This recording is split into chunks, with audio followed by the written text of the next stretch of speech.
雇用統計、令和4年7月分でありますが、令和4年7月の有効求人倍率は 1.29 倍と、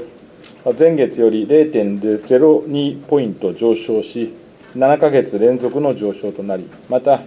都道府県の有効求人倍率は、すべての都道府県で1倍を上回りまし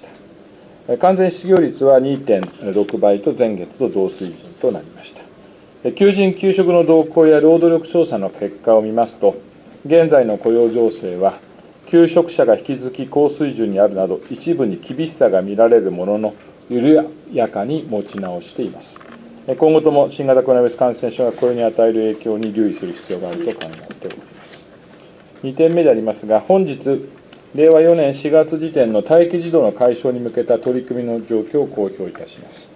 今回、待機児童数は2944人となり、前年より2690人減少し、調査開始以来最小となりました。各自治体において令和3年度からスタートした新子育て安心プランに基づく保育の受け皿整備が進んだ結果であると考えています。申し込み者数は若干減少していますが、女性就業率や申し込み率の上昇傾向、フルタイムの共働き世帯の動向等により、再び増加することも想定されています。厚生労働省としては、各自治体において必要な受け皿の確保や、待機児童の解消が進むよう引き続き支援をしてまいります。また、こうした取り組みと合わせて、保育所、保育士が持つ子育て支援のノウハウを生かし、地域で子育て支援を実施するなど、保育所の多機能化を進めていく取り組みも推進してまいります。最後3点目でありますが、令和4年度の最低賃金については、8月23日までにすべての都道府県の地方最低賃金審議会で改定額を答申し、22道県で目安額を上回る引き上げとなり、全国加重平均は961円となりました。また、最高額1072円に対する最低額853円でありますが、の比率は 79.6%、昨年度は 78.8% となりましたから、8年連続の改善となっております。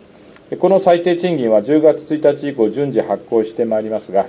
事業者の皆さんに対応していただくにあたっては、特に中小企業が賃上げしやすい環境の整備が重要であります。このため、中央最低賃金審議会の答申を踏まえ、事業場内で最も低い時間給を一定以上引き上げるとともに、生産性向上に資する設備投資などを行った場合に支給される業務改善助成金について、